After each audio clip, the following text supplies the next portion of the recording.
ரொம்ப தடுமாறிட்டாரு. பரவாயில்ல மிஸ்டர் நீலகண்டன், நான் யாருன்னு கேட்க கூடாது, உங்களை எனக்கு எப்படி தெரியும்னு கேட்க கூடாது. ஆனா நான் கேட்கிற கேள்விக்கு நீங்க பதில் சொல்லணும். ஏன் நீங்க இப்படி ஒரு கோழையாவே இருக்கீங்க? சார், நினைச்ச அப்பா அம்மாவுக்கு நான் பிறக்கல, கிடைச்ச அப்பா அம்மாவுக்கு தான் பிறந்தேன். கிடைச்ச அப்பா அம்மாவுக்கு பிறந்ததுனால நினைச்ச குழந்தை பருவம் கிடைக்கல, கிடைச்ச குழந்தை பருவம் தான் கிடைச்சது.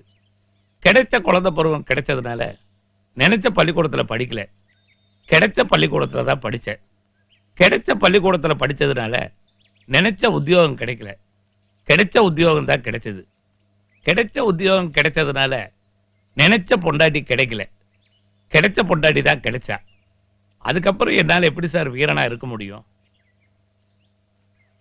வடிவேலு, இவர் சொன்னது ஏதாவது புரிஞ்சுதா? நினைச்ச மனுஷனை நீங்க கொண்டு உட்கார வைக்கல, கிடைச்ச மனுஷனை தான் உட்கார வச்சிருக்கீங்க.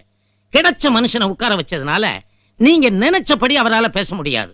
அவருக்கு கிடைச்சபடி தான் பேசுவாரு. நீங்க பொறுத்து தான் ஆகணும். ஆமை கரெக்ட் மிஸ்டர் நீலகண்டன்?